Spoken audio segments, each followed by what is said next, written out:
Richard Ramirez et Jeffrey Dahmer ne sont que deux des noms qui peuvent venir à l'esprit lorsque l'on pense au true crime des années 1980. Ces tueurs en série sans scrupules et leur infamie ont tendance à éclipser d'autres cold cases non résolus de la décennie, laissant de nombreuses familles sans réponse et leurs histoires oubliées. Dans l'épisode d'aujourd'hui, nous avons pour objectif de mettre en lumière 4 cold cases terrifiants et oubliés depuis longtemps des années 1980.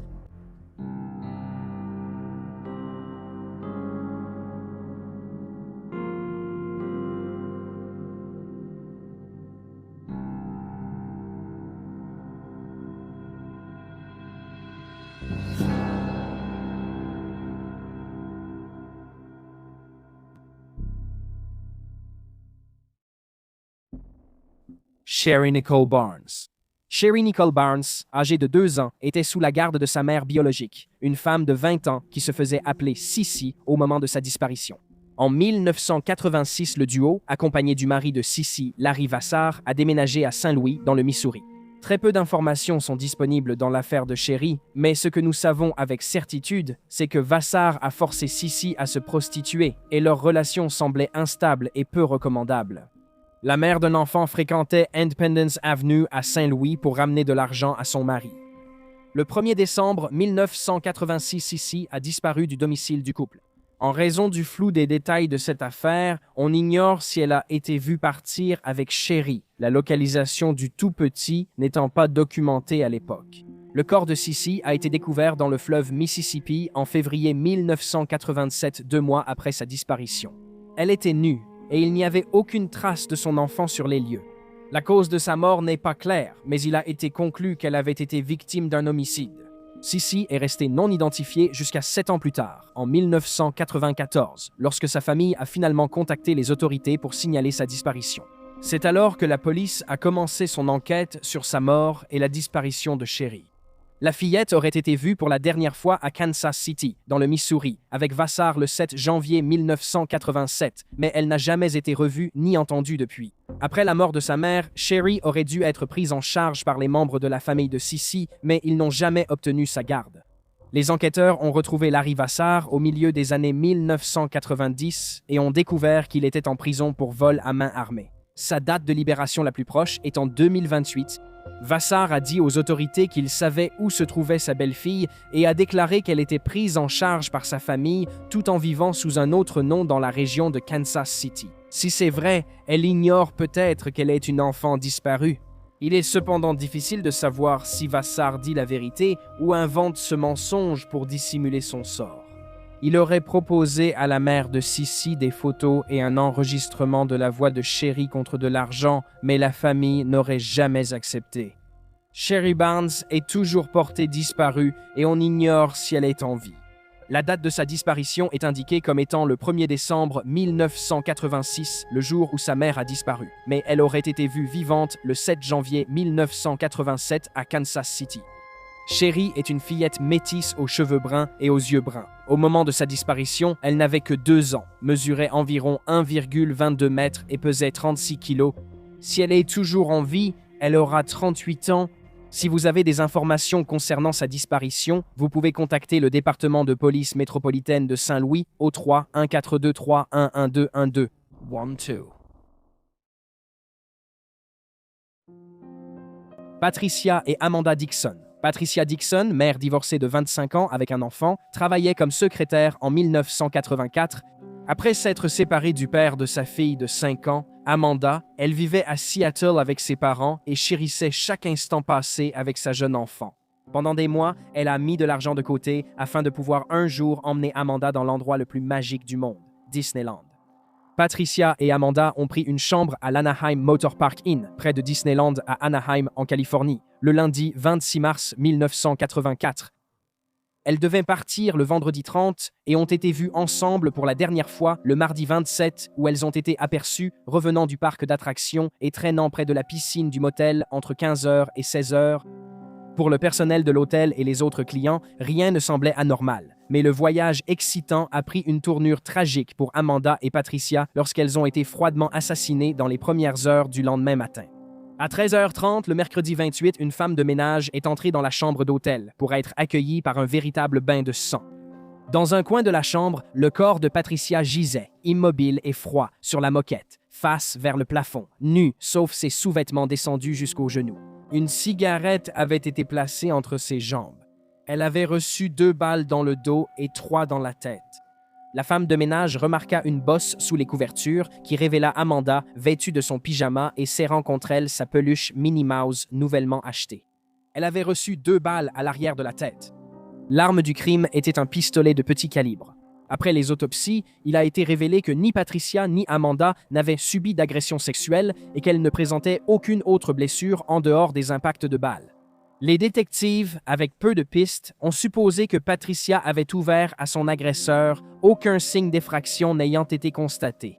Cela laissait penser que la mère connaissait peut-être l'auteur ou lui faisait confiance. Le décès des 2 victimes est estimé vers 5 heures du matin. Les anciens petits amis de Patricia ont été interrogés et écartés, et bien que les autorités aient envisagé l'idée que le père biologique d'Amanda soit impliqué, il semblait avoir un alibi inattaquable, puisqu'il se trouvait à Boston à ce moment-là où il servait dans la garde côtière. Après ce crime horrible, aucun témoin n'a signalé avoir entendu des coups de feu ou vu quelqu'un partir.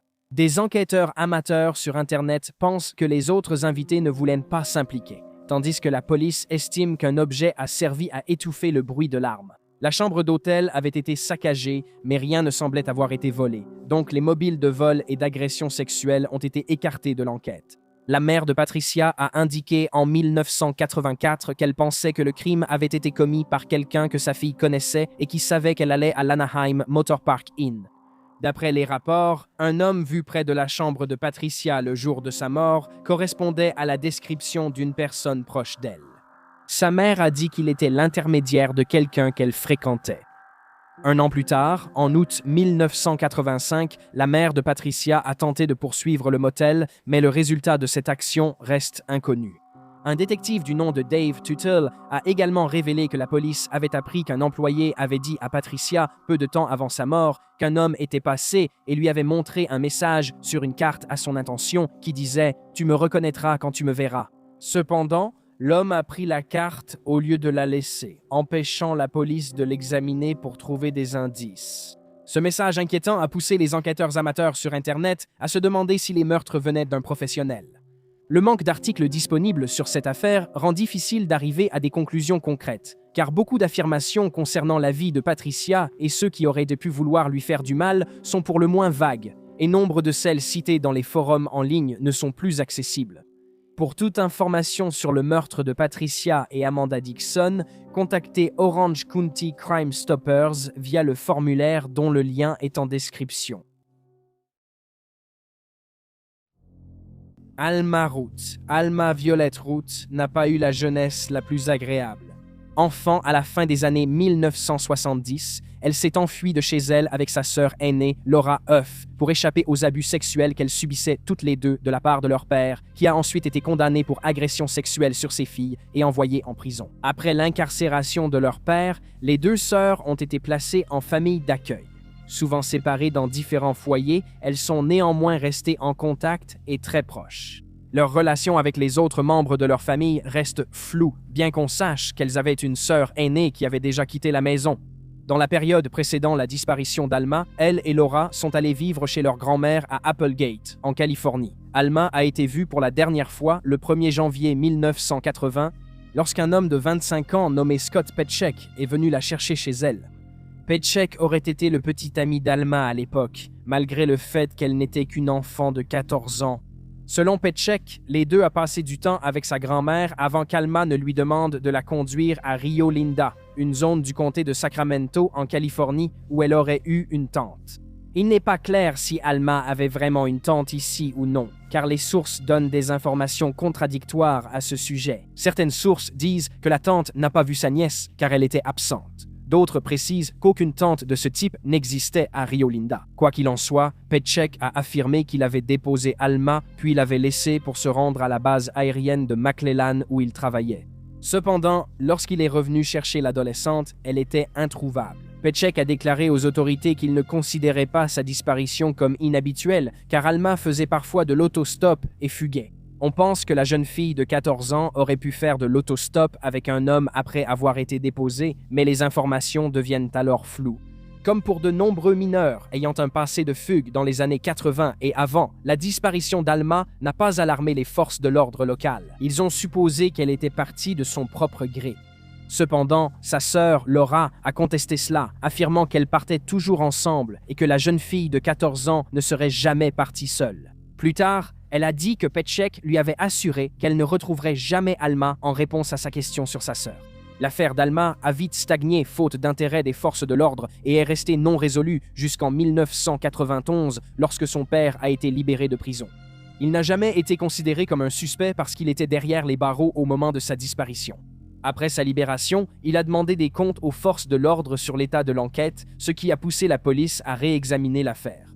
Petschek a été de nouveau interrogé et le puits derrière la maison de sa grand-mère a été fouillé, bien que rien n'ait été trouvé. À noter qu'après la disparition d'Alma, Petschek a été condamné pour attentat à la pudeur sur mineur dans une autre affaire et figure maintenant au registre des délinquants sexuels et vit toujours en Californie. Bien qu'il n'ait jamais été inculpé dans l'affaire d'Alma et qu'il clame son innocence, les enquêteurs le considèrent comme une personne d'intérêt.